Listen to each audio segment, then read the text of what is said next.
Buenas tardes, muchachos. Estamos mirando unos conceptos que tienen que ver con los adyacentes del verbo. Conceptos que son los adyacentes del verbo. Entonces, bueno, vamos a hacer un repaso del procedimiento. Mi madre tenía el nombre de un carrero llamado Leopoldo Acuña. El ejemplo lo tomo de La Paloma, una historia con nombre de pájaro de César Di Candia, que es el que está en el capítulo 1. Yo igual lo recorté. En el texto original dice tenía apuntado, yo saqué la palabra apuntado, lo vamos a ver después, y después puse puntos suspensivos, es el nombre de un carrero, y todavía después sigue llamado Leopoldo Acuña, etc. Lo que tengo que hacer una vez que marco el enunciado es buscar el verbo conjugado, que es este, y como hay uno solo, es el verbo oracional. ¿Por qué? Porque define una oración. Una vez que tengo el verbo, marco la oración. De manera que tengo una oración simple. Y si se fijan, la información del verbo la puedo mirar desde dos puntos de vista.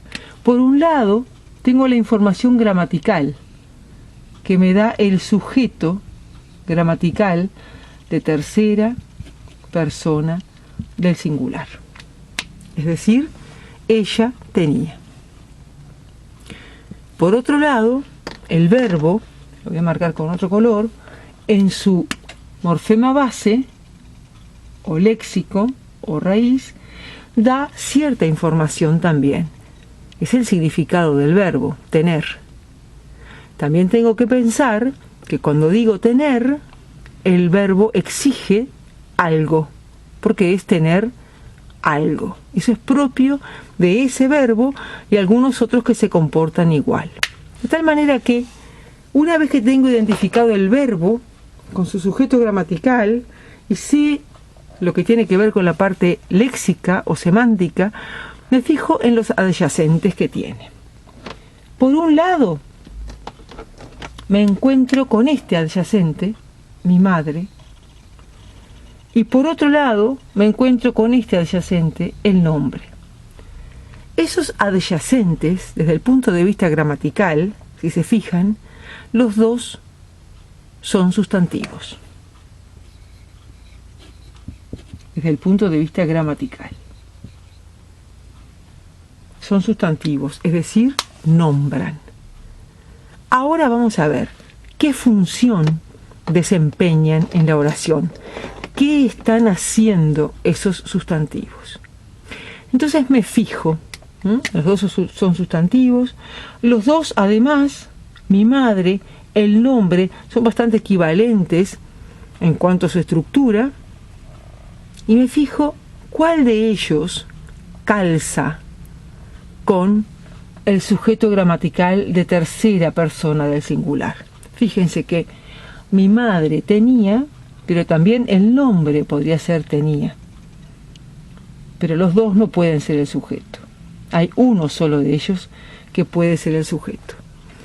Entonces tengo que hacer un procedimiento que consiste en modificar el número o modificar la persona. Yo voy a modificar el número. En vez de decir ella tenía, voy a modificarlo a su plural ellas. Ellas, ¿qué sucede con el verbo? De inmediato se mueve. Ellas tenían. Bueno, eso tan sencillo, que es ver cómo una unidad la pongo en plural y modifica el verbo, eso se debe a que concuerda esta unidad con el sujeto gramatical. ¿Qué sucede si yo modifico a la otra parte? Es decir, si yo modifico al nombre. Vamos a suponer que voy a modificarlo y voy a decir los nombres, o nombres de varios carreros. ¿Qué le pasa al verbo si yo pienso decir mi madre tenía varios nombres, muchos nombres? El verbo no se modifica. Esta unidad que sí se modifica, porque tiene como característica que concuerda concuerda con el sujeto gramatical, es el sujeto léxico. Mi madre es el sujeto léxico. ¿Qué condición tiene que tener entonces? Tiene que ser un sustantivo, y además un sustantivo que yo sepa que concuerda con el sujeto gramatical. Y para saber si concuerda, lo cambio de número. Y si el verbo se mueve es porque es él el sujeto léxico.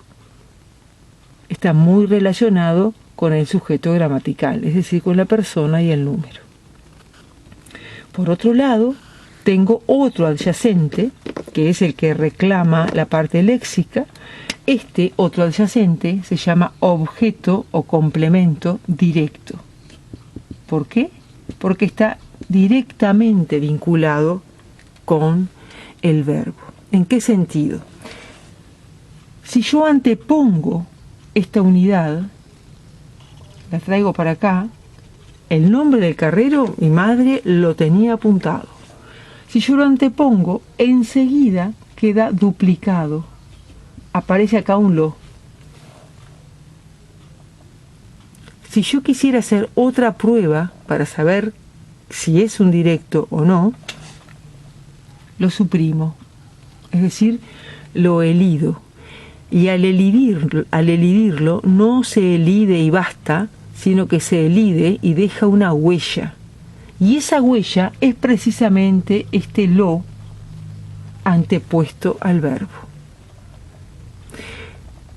Ese lo concuerda con el nombre en género y número. Pero si no fuera el nombre y fuera que tenía nombres de varios carreros, mi madre entonces diría que los tenía. Si fuera una foto, mi madre la tenía. Quiere decir que el objeto directo deja una huella, que puede ser lo, la, los o las, y se antepone de manera directa, es decir, queda pegado al verbo,